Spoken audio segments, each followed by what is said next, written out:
Yesterday, all we did was we squeezed a little imaginary beetle and we squeezed a little imaginary grape, which is simple enough and easy to remember. But the key takeaway from yesterday isn't those individual things. The key takeaway from yesterday is the process. It's making it habitual that you're going to have a very clear intent. This is what I intend to do. Now, it might be the beetle and it might be the grape or it might be something else, and later on in the week it'll be an awful lot of other things, but it's the process that really matters. And just to recap on that very quickly, we said, right, the first thing is decide what it is you intend. And I intend to squeeze the little beetle just at that point in the arc. Then imagine it. See if you can kind of almost forecast it, program it in your mind. You think it through. When I do it, I'm going to be skiing down there, it's going to feel like this. Then I'm going to sink and it's going to feel like this. Okay, where am I going to feel it? What am I going to feel it with? Well, we ended up saying, well, I think I'm going to feel it with my shin. I'm going to flex my ankle. You sink down enough, flex my ankle, and what I'll feel, the best feedback I found yesterday was, how hard did my shin press against the boot? If that's the one that suited you best, use that. If the other one was, how much do you feel the beetle? Use that. Having done that, what was the other thing I really asked you to make into a habit, to make into part of your routine? Start position. Always be in a ready for action posture. Check it out. What did we say? I said, you want to wrap your fish, ready for action posture, feet roughly hip width apart. I'm going to be using independent legs because we know now we're going to be sinking onto this beetle, not that beetle, so it's independent leg action. If somebody looked at me from the side, am I going to be in a sort of sloppy S shape? And where are my hands? Down and out. Yes, one of the things when you're skiing, when you're finishing the arc, is if you can just touch your knees with your hands like that and then do that, you'll be about right, there or thereabouts. And of course it's dynamic, not going to stay like that all the time. So that was what we discovered yesterday. And the way we squeezed the beetle yesterday was to wait until it came into what I call the flow line, that line down which a bucket full of red ink would flow down here. Wait until the ski is in that line and then sink on that. Now I'm going to, and the sequence became beetle, 1, 2, grape, sink onto the grape. And then Jess, you said, I found that instead of making it two distinct movements, I was able to blend it. So, and then sink onto the beetle, onto the grape, I'm so sorry. What I'm going to suggest, what happens when you press the beetle, when you sink onto the beetle or you squeeze the beetle, that is the moment at which you take control.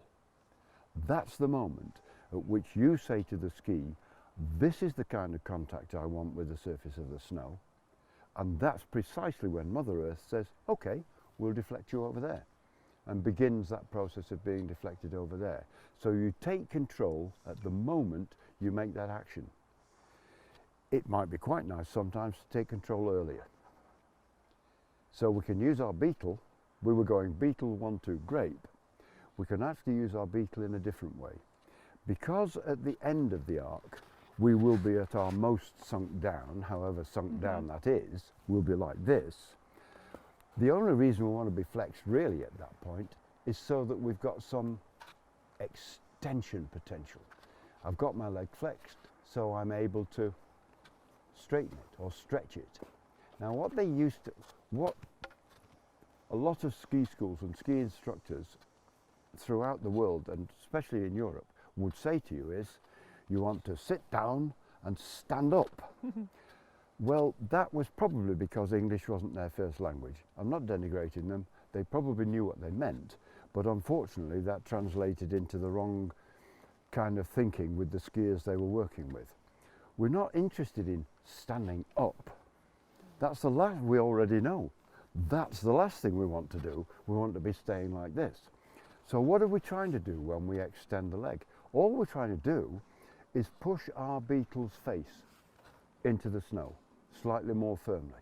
So we're not trying to come up we're actually trying to go down, and the only way you can do it is by extending your leg. And it doesn't take you, you won't be doing that for long. I mean, once you've done it, you've done it. You might do it sometimes, you might do it like that, and another time you might go gently. But the key thing to remember is what you're trying to do is push the beetle's face into the snow, but you don't want your back to come backwards, so we don't want to stand up. What we want to do is stand that way, that way. Can you get that feeling? Just give it a go and see if you can get, yes, yes, so you're almost projecting yourself forward. That's what it feels like. When are we going to do it? Well, we want to change direction. Let's say I've come round here and I'm finishing a left-hand arc towards you, and I'm just coming to the end of my arc here. I'm squeezing my grape as well as I can. I'm coming to the end of it, the arc is slowing down, I want to change direction. What I'm going to need is my new beetle to do something for me, because that's going to control that bit of the ski. So that's the beetle I want to push either his face or his feet, give him a bit better grip, press him into the snow so his feet get a little better grip. And I've sunk onto this grape, and I'm going to press that beetle into the snow like that. Don't twist your body, just press your beetle into the snow. When you do that, if you've got the arc coming around here, this one's just finished here. It's at this moment here, somewhere around here, you could please yourself. I mean, you can do it later, you can do it early, but it's at that changeover that you press the new beetle's feet into the snow to help you get a grip. Then you ride that. You've extended your leg, which is brilliant because it gives you loads of folding up potential. And when you get to this point in the snow, you do exactly what you did before. You sink onto the beetle, and when you come around here, you squeeze the grape. So where the sequence ended up yesterday being beetle, 1, 2, grape, now it becomes beetle, wait, beetle, grape. So and there's no harm in saying that to yourself, especially today, because a little word of caution, the snow is soft, it's wet, it's very mild, and it won't ski, you won't ski fast. This will slow you down, this kind of snow. So don't try to hurry that first part and make the skis turn early. There's no need, because you already know that if you sink onto your beetle, you don't even need the grape. If you sink onto your beetle and wait, the ski is going to come round and finish the arc. So don't be afraid to wait after you've pressed your beetle's feet into the ground. So it's beetle, wait, beetle, grape. Silly ideas really, aren't they? But there's a lot of science behind them as well. But never forgetting that it's within the ready for action posture that you need to be doing that. So you need to get into that position before you set off. Go through that procedure. As I say, it's that routine that really builds and builds and builds, and you'll end up being a better skier for it. So there we are. We'll do it in a minute or two. What do you think? Are you going to be about ready to set off? Sounds good. Sounds good. Okay.